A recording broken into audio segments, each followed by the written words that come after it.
We have our first question here from Jay Anderson of Cage Side Press. Jay. I want to go back to the lone loss of your career against Sebastian Kadestam. What did you learn from that experience? And do you see a path back to another title shot if you pick up a second straight win later this week?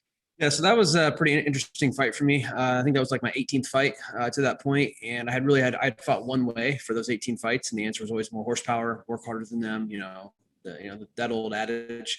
But in a 5-round fight, you need to be a little bit more of a tactician. As I quickly found out, and starting to get into the later rounds, all the horsepower that I had put forth in the first few rounds, it did play a role. I wasn't like gassed or anything, but I definitely probably would have approached it a little bit differently.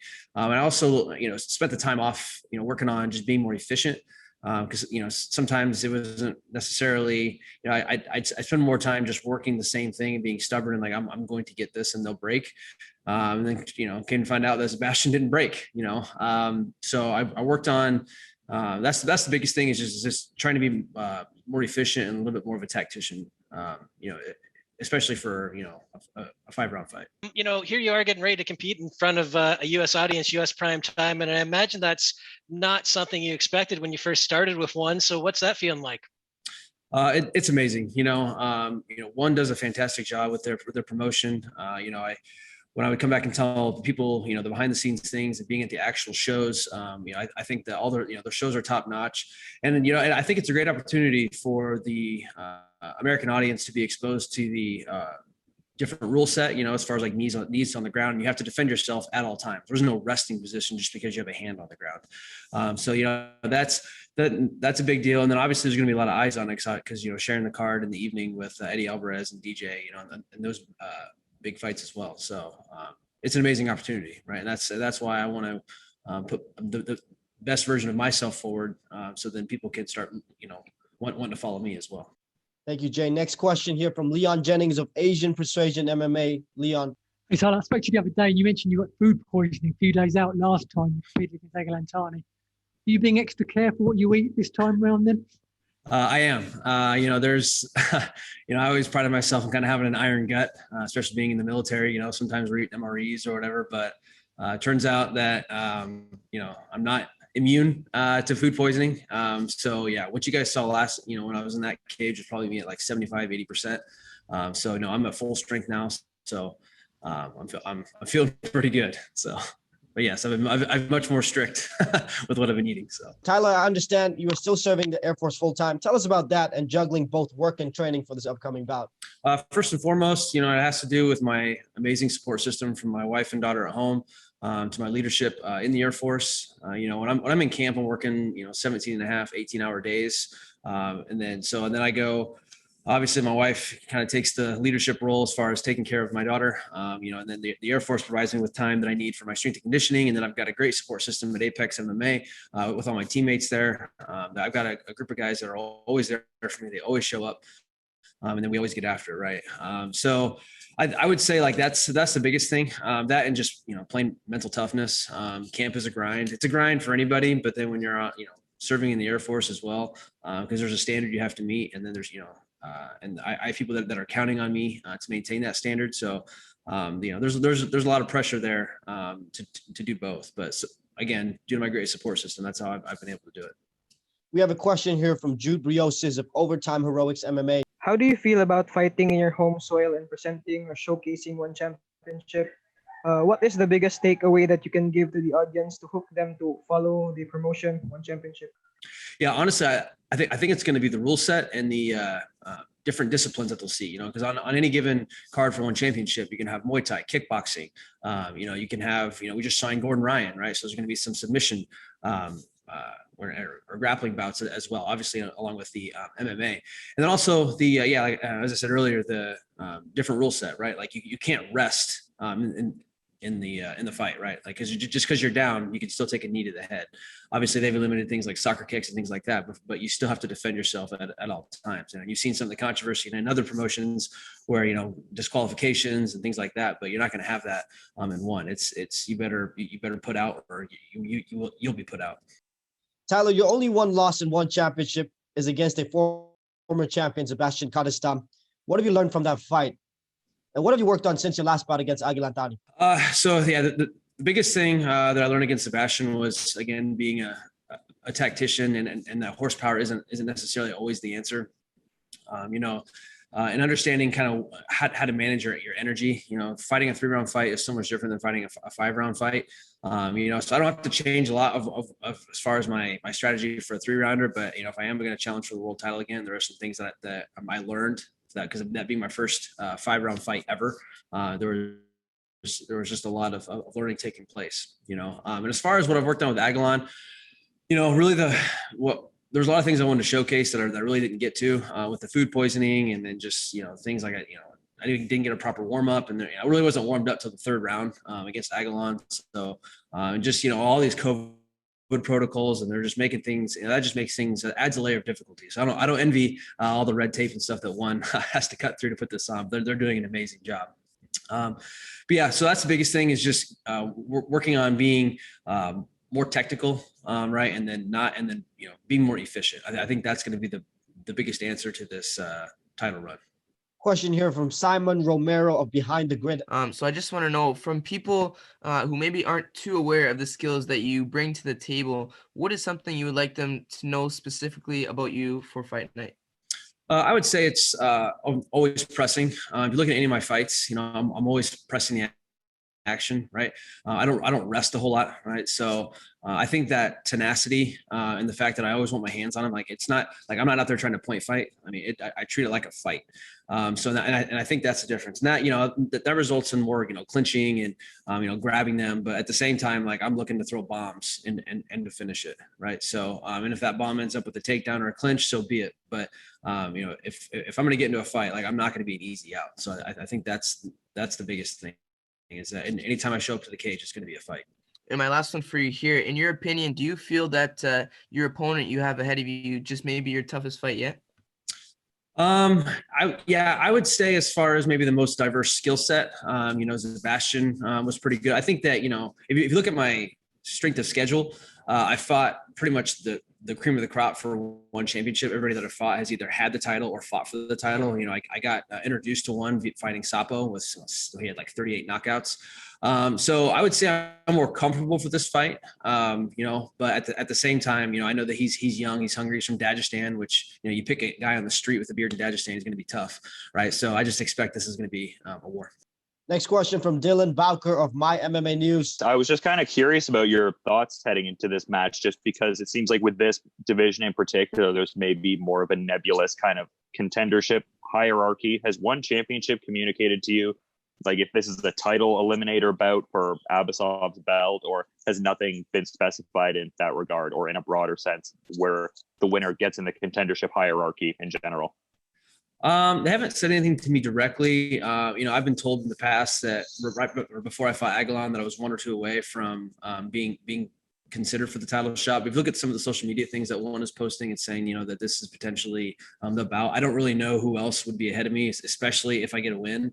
I know there's some young and up and comers that have 1 or 2 wins that have looked really impressive, but I think if just with pure strength of schedule, and if you look at MMA math, right, like who has a win over Abasov? Luis Sapo Santos, right? I beat Sapo, right? And then obviously Abasov beat Sebastian, and Sebastian obviously beat me. So I think that me getting a shot at the title would actually be a nice way to look at that MMA math and see how that works. Tyler, your opponent, Raimon Magomed Aliyev, trains in the same club as Habib Nurmagomedov. Are you worried at all stepping into this bout? No, because it's Raymond. It's not Khabib or Habib.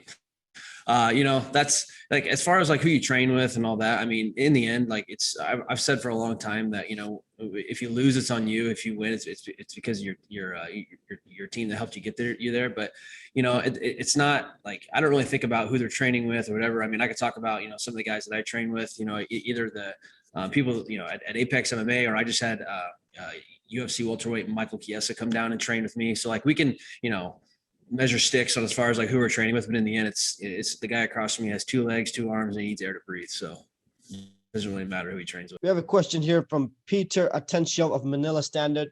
As far how far do you think you are from earning a world title opportunity, and how many more wins do you need to get there? To my understanding, I mean, no one's told me anything directly, but I don't know who else would be the clear-cut favorite. I know that they really like Raymond. I know he lost a close one to Nakashima, who was also a world title challenger. So if you look at my strength of schedule, I think I'm the clear-cut number one contender with a win on Wednesday. Tyler, has the pandemic affected your training or any of your lifestyle? As far as like the lifestyle, not really. I don't really go out and do much. And in the military, being on base, we're kind of in a bubble anyway. And then, some of the things I do for fun, like with my family, I take them out. We have a little off-roading vehicle. So we go out in the middle of the Arizona desert and ride around. So like we're socially distancing anyway. So that's really been that hasn't really affected me a whole lot. I don't go out to the bars. I don't really do any of those things in close contact. There's been some things we've had to put off, like, taking our daughter to Disneyland or something like that. But for the most part, not from a personal standpoint, not really, because like my social life is the gym, right? And then through like some of the protocols, like especially for camps, I train with the same guys all the time. So we kind of put ourselves in a bubble, and that enabled us to get a good training camp. And as far as like my strength and conditioning on base, again, I would work out when other people weren't around so that I could get those the high intensity workouts and things that you need to do. But also mitigating, the risk of COVID transmission. We have a question here from Nit Akin of South China Morning Post. Just wanted to get your thoughts on potentially seeing Abasov go up and challenge René de Ridder for the middleweight belt. Did you think that's a good fight to make? Would it hold up the welterweight division? Do you have any thoughts on that? I mean, good for Abasov. As athletes, we have a limited window to make a living and to make an impact and to build your legacy. So if that's something he wants to go do, I think that's a fantastic opportunity for him. But at the same time, to your point about holding up the division, I think that's the biggest limiting factor. When you go for those champ things that you're kind of holding up, and if he were to win, he'd be doing welterweight and then welterweight, middleweight. So there's actually like in every other fight he would be doing for the welterweight. So it actually slow things down. So that's really the biggest limb fact. But I mean, yeah, if an athlete thinks that they can do that, by all means, go for it, right? I mean, dare to be great. So, and if you're still with Sick Jitsu, and then also we've got another asking if you brought in any new training partners to emulate your opponent here. I do train out of Tucson, Arizona now with the military. That's where they moved me. So I train with Apex MMA primarily. However, the head coach Rick Little from Sick Jitsu did come down for part of my camp. So I'm still affiliated with him. Talk to him every day. And then Michael Chiesa came down, the number 7 ranked UFC welterweight, and he trained with me. But I've had some bodies. I mean, and we understand, kind of what Raymond likes to do. So yeah, we've been emulating that. To the best of our ability. But we'll see what happens. Dylan Bowker from iMMA News with the next one. Now, Tyler, I just had a question in regards to just the comeback trail between the last couple of fights here, because I'm noticing there's the 2-year gap between the bouts. I imagine some of that is also informed by the pandemic and some of the hurdles that created. But what was it like to not only get back after being out of competition for a couple of years, but also to compete in a framework whereby there was no fans in attendance? It was a little weird. The last time I fought, I was in front of a stadium filled with 20,000 fans, and they're going crazy, and it was a title fight and the atmosphere. But I think as any fighter will tell you that the first loss is always the toughest, right? And then it was even tougher because I knew going into that fight. So the military has been very supportive of me, and they allowed me to kind of put off some training that I had to do. It was block training, so I couldn't really like break it up. So I knew going into that fight I was going to have about a 10-month layoff. So taking that first L and then having to wait 10 months. What I thought was going to be 10 months, to get it back. And then obviously I was trying to fight in like March, February of 2020. And then obviously the worldwide pandemic hit. So then had to wait, another, and then our gyms were shut down, and, that the whole mess of all that. So, I would say vindication, the fact that, I still got it, if you will, because obviously Aguilar is one of the top ranked welterweights as well. I mean, we both knew that, he was trying to get back into title contention. And really just going into that fight, my opponent got changed like 3 times, and my camp got extended a month. And there was just, that was the most adversity filled camp in fight week really that I've ever had in my career with pushing things back, 3 different opponents, food poisoning. And that just really showed me that, I can just push through anything. So, and that's kind of reinvigorated me to show that I do still belong here. So yeah, and just as a quick follow-up, just with like that broader timeline you're talking about there, was there any point where frustration was settling in with the myriad of roadblocks that were popping up, or did there a certain composure set in from that kind of military mindset you've been talking about through the scrum here today? There was a deal of frustration, but to your point, the composure is what carried me through. Like discipline is obviously a strong part of being in the military. And I got to the point, especially with my fight got pushed back twice and my camp was extended, and I'm working 17, 18 hours a day. I'm not seeing my family. There was a point where I wasn't even sure if I was going to, by the time I got to my third opponent, I wasn't even sure if I was still going to fight. I was just so frustrated and I was hurt on my elbows and like my joints, because, being 35 now, 34 at the time, going through that 3-month camp with the rigors of that, like that wears on you. Right. And then mentally again with the family thing. But luckily I've got, again, back to that great support system, my strength coach, my physical therapy coach, my teammates, they were there for me and on those lower points along with my wife. And then the military as well. So, but yeah, that composure is what just kept me through. And I know what the other thing is I wanted to show my daughter, I took my first loss as a professional, you lose that aura of invincibility, but I wanted to come back and get back on the horse and get that win again. So one day when I talk to my daughter, I'm trying to encourage her to do whatever she wants to do. And when she experiences failure, that I have something to draw on as an example. So next question from Ivan Stewart of Dugout Philippines. Who do you have winning between DJ and Adriano, and why? Man, that's a tough one. I got to go with the GOAT DJ. I've seen him perform in these pressure cooker situations. Even if you look at when he lost to Cejudo before the famous trade, I think that could have gone DJ's way. I think his last real loss was against like Dominic Cruz, right? And at 135. Excuse me. So, I just think he brings too much to the table. The guy's one of the most humble people you ever meet in your life. What you guys see on TV is real. He's got an amazing support system. He's got an amazing coach over there with Matt Hume. So I think they're going to come prepared. He's got world-class training partners and we're going to see why he's the GOAT, and that's not sending hate, the other way, but it's just, DJ's my guy. All right. Just a quick follow-up. Although the hype is on the DJ Adriano fight, do you think your fight against Raymond will have what it takes to steal the show on Thursday? I do. This. I'm getting towards the end of my contract with one. So obviously this is kind of a, I want to show them why that they would want to re-sign me. Obviously, being a big push in the United States. Obviously, I want people to want to watch one. Right, being a company man, right? And that's the big thing. I want to show them the diverse rule set, the diverse skill set, and just show them that that one brings a lot of talent to the table, and that by them tuning in, they will be entertained. Tyler, talk about your opponent a little bit. Is there any glaring weaknesses that you see in his game? At this level, it's really tough to find, weaknesses, right? You have guys that have tendencies, it's no secret that, I tend to, look for the takedown with my striking, and obviously it's no secret that he likes distance, right? But if you see what Nakashima did, and then any success you're seeing with other fighters, that's anybody who likes that kickbox Muay Thai thing. They don't really like to be to be pressured, right? That's not to say he can't handle it. And I haven't really seen a whole lot of his ground game. So I don't know. I'm going to go wherever the fight takes it. And then that's, we'll see when we get in there. But I would say the thing I've seen the least of is his ground game. But, he's a Sambo world champ. So obviously, he does have experience and he is very capable. Thank you, Tyler. We have a question here from Robert Bellin of Fight Game Asia. Just a quick one, Tyler. We all know that you are an ambassador. You think, or why is the fight for autism so close to your heart? Just a little bit about me. Prior to joining the military, I was a special education teacher. I started one of the first programs serving students with autism in a middle school setting in the state of Iowa in the United States.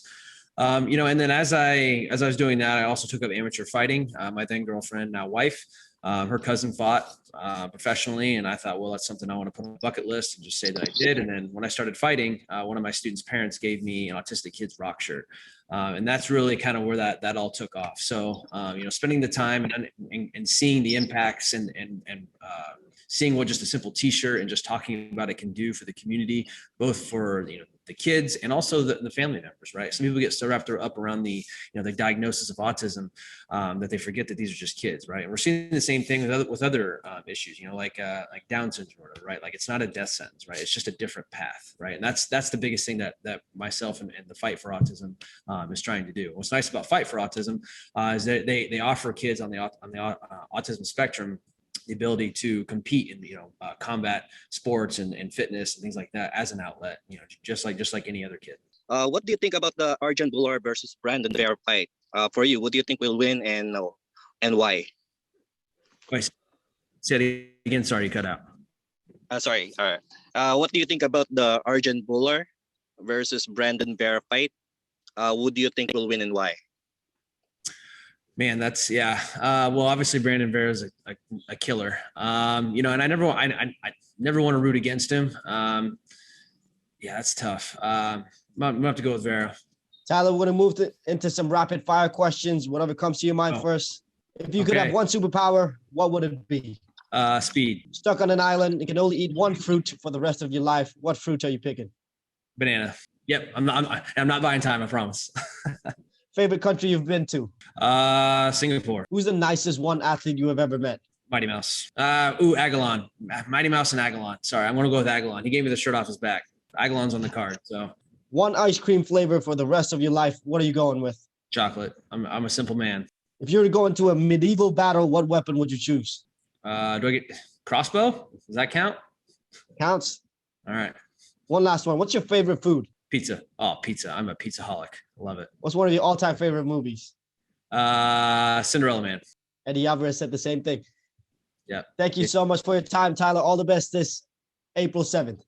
All right. Thank you, sir.